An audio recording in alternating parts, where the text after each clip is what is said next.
Alright guys, what's going on and welcome to this video. So today I want to talk about something pretty important and I was gonna say I've had, but no, I still have it. And so this is gynecomastia in natural bodybuilding. So a lot of people will say, people who get gynecomastia are only the people who are on steroids or in gear because this is a side effect of it. And being a natural bodybuilder, I know that this is not true. That it can happen also, happen during puberty, and that a lot of natural bodybuilders probably have it the same way I have, and I know a lot of people have it. And that was one thing that's been annoying me, all this time. Well, first of all, we're gonna go much more in depth about this, but it's just not very comfortable. It feels not nice to have, like it just feels puffy behind the nipple. It also just isn't very, aesthetically pleasing to see when you're wearing a white shirt, for example. And for me, the thing that's probably annoyed me the most having gynecomastia is that gynecomastia would be quickly, targeted as I was someone using steroids, which wasn't true. So for example, when I was younger, I went on some forums and I was posting pictures of my progression, and as soon as I posted it, one guy was saying, like, you're in gear, obviously, you can tell. And my transformation was obviously not due to steroids, and so this gynecomastia was a bit frustrating, and so I understand that you could also be frustrated. And so this video will be, talking about how yes, gynecomastia also is for natural bodybuilders, and that we have to stop saying that it's because you've got gynecomastia, you're in gear, etc. So at least this video might make you feel a bit better, that you don't feel alone, having gynecomastia, being a natural bodybuilder, and that it's not because I see or anyone else aware sees that you've got great results and you've got gynecomastia that you're on steroids. So let's get into this video right now. So gynecomastia as a natural bodybuilder, no, you're not alone. This happens during puberty. So basically, the teenager goes through a normal hormonal change, which is produced by the body's glands. And then gynecomastia is a condition which forms breast tissues. This hormonal change is the reason, men have a deeper voice, develop their muscles, or start growing facial hair. So both men and women will produce androgen and estrogen hormones during these phases, and estrogen is at a higher level of production for women, and this hormone develops most female traits like breast, and androgens are usually the hormone which helps men develop their traits. So while the guys usually have a high production of androgens and a low production of estrogen, sometimes they end up producing more estrogen than needed, and this is when gynecomastia appears. So that's what happens. Gynecomastia, a bit too much estrogen during the hormonal changes of the guy, and so the breast tissues start creating, and so in most cases they will come and go. And in my case, this came and this actually went, and it came back. I was like, no, listen, I want to stay. I'm here, I'm back. At this time I was hoping, it would go back again, but he actually stayed. I think he, found comfort there, so ended up staying here. I also had, one side at some point which was a bit more swollen than another, and then it kind of became the same, but basically it can also be unilateral. So here we're not going to talk about unilateral work, for whatever training technique we have to talk about, but here gynecomastia happens to be unilateral as well, so fuck him. So what's the point of going to the gym if you've got puffy nipples?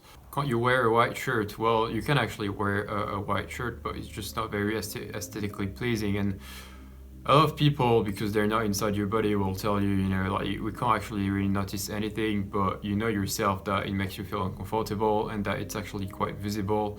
Or maybe it's just you that think it's more visible than it actually is, but I do think this is a condition that is quite visible, and most of the people don't actually see it the way you see it because you actually kind of hide it, so people don't realize. But then if you wear a white shirt, for example, they would realize it.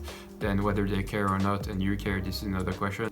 Most of the time though, I believe that you will care simply because this is your body, and if you're going to the gym as well, you might not want to have this swollen area on your nipples showing instead of your chest. And this is also why a lot of people go to the gym. When they've got gynecomastia, they actually try to grow their chest so it doesn't show as much. And Of course, if you've got chest like Ronnie Coleman, your gynecomastia might not look as bad because the chest is so massive. It's just like a little dot somewhere, your puffy nipples. But unless you're Ronnie Coleman, then it'll be quite visible.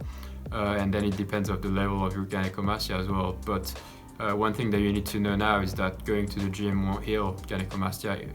It will not take it away, because this is not a fat problem. This is not adipomastia. This is gynecomastia. So this is just a gland. This is not something that you can actually just get rid of through losing fat. And so when you start leaning down and you're cutting down, it will still be there. So now that was just to say, gynecomastia won't be healed from like growing your chest or anything. But this said, still go to the gym, because if this is something you like, then that can't hurt. But we will see that there are other solutions for gynecomastia. So one of the first solutions for gynecomastia, which is a terrible solution, is to pinch your nipples. So have you noticed that when you're cold, sometimes your nipples become a bit harder?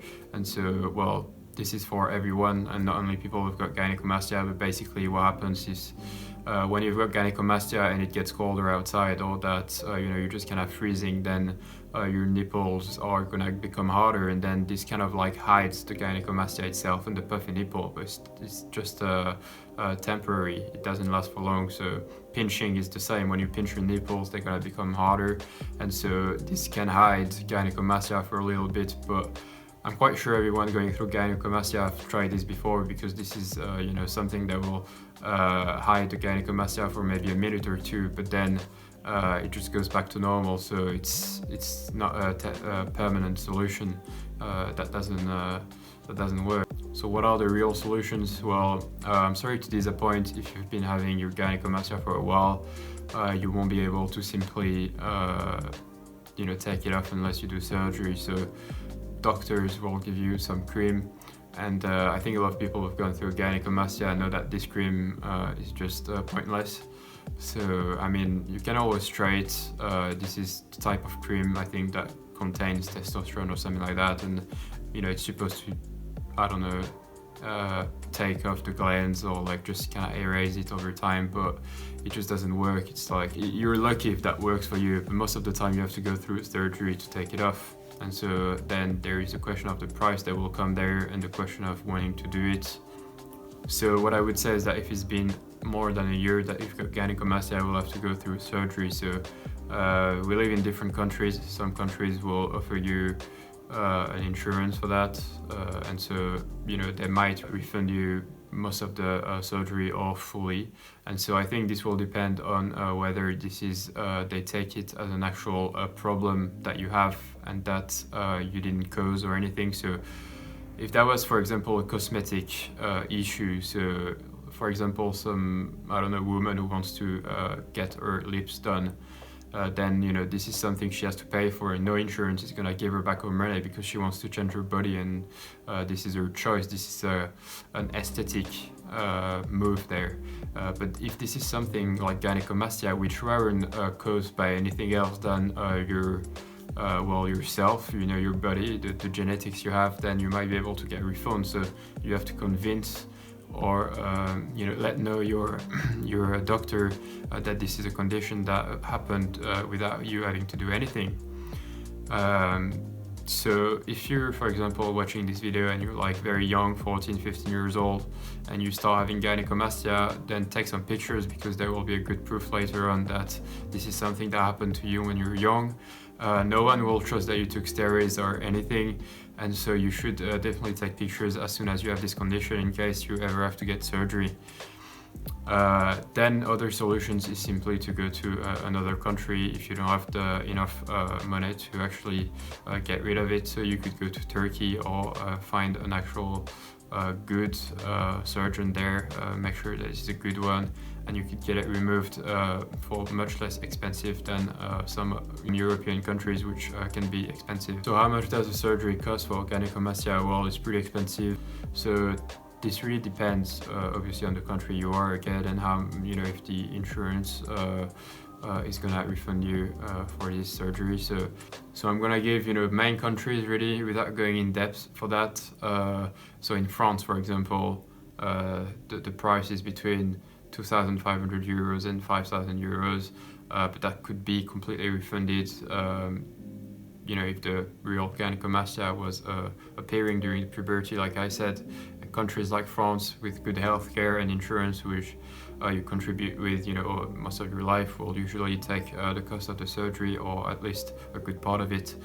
Then if you're in the USA, this is around, you know, $4,000, $3,000 to get surgery. And unfortunately in the US, we kind of know that healthcare is not always something that people have over there, and so this can be complicated if you're, you know, a student or whatever, and you don't have the funds to actually get your gynecomastia sorted. But try to find solutions. Like I said, you know, that might almost cost you less than actually take a flight ticket and get it done somewhere else than in America. So yeah, you have to look for options there. In the UK, it'll be, you know, 3,000 to 5,000 pounds. So here as well, I think there's a pretty good healthcare with the NHS, and you might be able to get it partially refunded at least. And then you could go to countries like Turkey, where it's actually not very expensive. You just have to make sure that you find a good surgeon and you're not getting onto some scams or whatever, and, you know, not make this gynecomastia worse than it is. So what if you can't get surgery and you have to stay with your gynecomastia? Well, the thing that you can do if you have to live with it is just to accept to live with it, and, you know, deal with the potential criticism that might happen. Usually people actually don't care that much as you do. You know, just don't wear white shirts if that bothers you that much, and you can wear, you know, things that are a bit more sober. But at the end of the day, at some point, I think you will realize that it's not as important as it seems to be, and by the time you might, you know, be able to get a surgery done. And if that bothers you and some friends, you know, question you about it, just say, well, yeah, I've got, you know, gynecomastia, and just kind of laugh about the condition, and then just leave it, you know, the way it is. So yeah, guys, just go in the comments and say whatever you want to say, you know, if you learned something here, or if you want an answer from me and you could interact. Also, I will link out to an actual good video that was in 4 parts from a guy that is called Nick Ville, and he explained, you know, that he was a natural bodybuilder with a gyno, and that he was pretty annoying. But, you know, this is just one of these stories that you can relate to, and you may feel a bit better about yourself at the moment, and in the end, actually, you know, and that make you find solutions in the end to this condition. Alright guys, if you enjoyed, please subscribe, leave a like as well, and I will see you next time.